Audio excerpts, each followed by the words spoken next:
Rapid action battalion RAB প্রতিষ্ঠার 2 দশকে যেমন জঙ্গিবাদ, মাদক ও অপরাধ দমনে ভূমিকা রাখে বাহিনীটি, তেমনি সাফল্য ছাপিয়ে গুম, ক্রসফায়ার, আয়নাঘর সহ সদস্যদের নানা কর্মকাণ্ডে হতে হয় বিতর্কিত, পড়তে হয় আন্তর্জাতিক নিষেধাজ্ঞায়।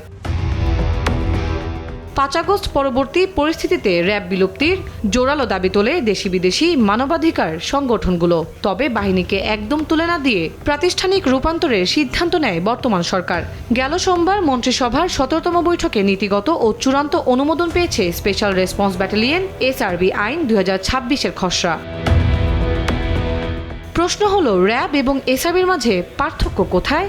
নতুন আইন অনুযায়ী বাংলাদেশ পুলিশের আওতায় গঠিত হচ্ছে স্পেশাল রেসপন্স ব্যাটালিয়ন বা এসআরবি। র্যাবের বিদ্যমান জনবল, ক্ষমতা, সম্পদ ও রেকর্ড স্থানান্তরিত হবে নতুন এই ইউনিটে।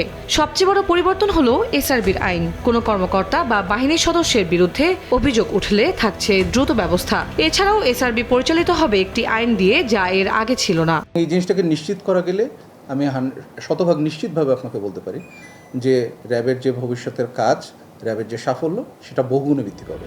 তবে নাম পরিবর্তন কিংবা নতুন আইনে বাহিনীটি কি বিতর্কমুক্ত হবে? অপরাধ কিন্তু সবসময় অপরাধ। সে যদি র্যাব সদস্য হয়ে থাকে, তাও সে অবশ্যই তার বিচার হওয়া উচিত।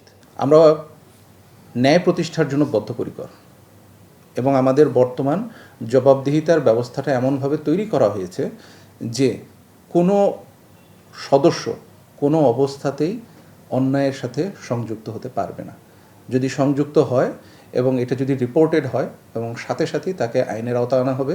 বিশ্লেষকদের মতে নতুন পরিচয়ে এসআরবি কতটুকু আস্থার জায়গা তৈরি করতে পারবে তা নির্ভর করবে ক্ষমতাসীন দলের প্রভাব ছাপিয়ে নিরপেক্ষতা নিশ্চিত করার উপর। আমাদের এখানে রাজনীতি হচ্ছে ক্ষমতার রাজনীতি।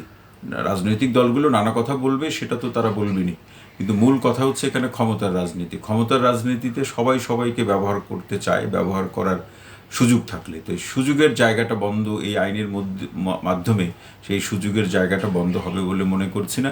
আমরা চাই যে আসলে র্যাব সঠিক ধারায় পরিচালিত হোক। আইনের খাতায় পরিবর্তন এসেছে, তবে জনগণের কাঙ্ক্ষিত আস্থা ফেরাতে নতুন এই স্পেশাল ব্যাটালিয়ন বাস্তবে কতটা কার্যকর ভূমিকা রাখবে সেটি এখন দেখার অপেক্ষা। তন্দ্রা তারুণ্য, দেশ টিভি, ঢাকা।